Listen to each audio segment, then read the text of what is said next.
Today, we are going to recap what we did to achieve level 25 within 4 hours of gameplay. We managed to hit this feat with a combination of planned summons and mob tagging in hyperspawn areas. We first started by creating a gnome mage and having them summoned down to the human starting zone in Northshire. When we arrived at Northshire, we outfitted the mage with a full set of bags, gear, gold, and everything that we would need for the entire duration of 1 to 60. We started with a dual hunter mob tagging setup, which involves 2 60 hunters, preferably Beastmaster spec, the mage in which we're power leveling, and a dead whatever level as long as they're in the zone of the person that is being power leveled. Now, they need to be in the party of that person that's being power leveled, but as long as they're in the group and they're dead in that zone, they will get full credit when the hunter kills the mobs with their pet. Now, we started just killing all of the mobs just outside the Northshire cave in Northshire itself. We did a combination of killing everything outside as well as going into the cave. Now, at about level 5, we decided to pivot to Fargo Mine, which is just south of Goldshire. We went into the Fargo Mine and cleared that out for about a level or two, at which point we relocated to where Hogger is. There's a lot of mobs in and around Hogger that we just farmed all the way up until we were level 9. At level 9, we decided to go to Westfall. In Westfall, along the beach, there's a lot of murlocs. In addition to murlocs, there's also crabs. In combination of these two, there's quite a bit of hyperspawn areas that you can farm quite a bit.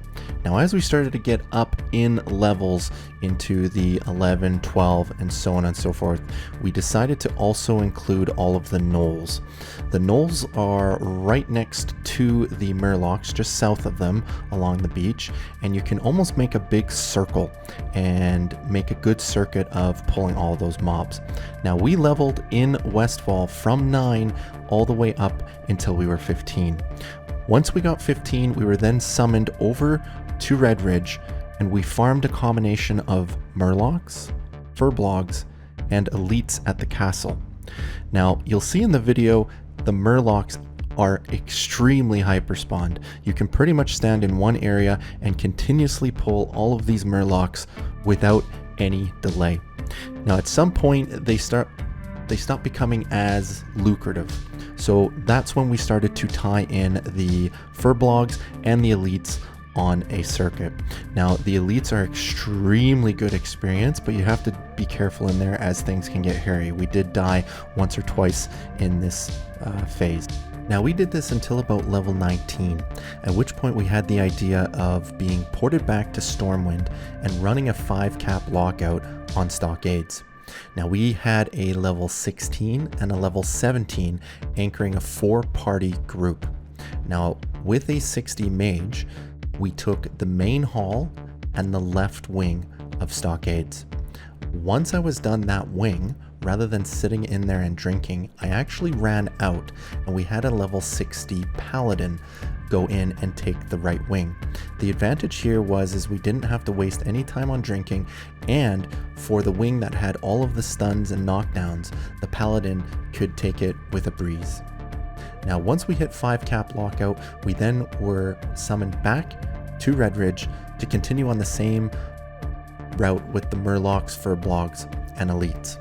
And we did that all the way up until level 25. Now, we did only do 1 lockout of stockades. We found that the mob tagging was still really lucrative and we didn't need any more time out in Red Ridge. And there we have it. That's how we accomplished 1 to 25 in 4 hours. Now, the same mob tagging concept could be applied for a longer period of time. You would just need committed hunters and probably a few more hunters to accomplish this, especially as you start to get up higher in levels where mobs are more difficult and have a higher HP pool. Thanks for watching. Hopefully this helps anybody looking to get some quick early levels, and until next time, cheers.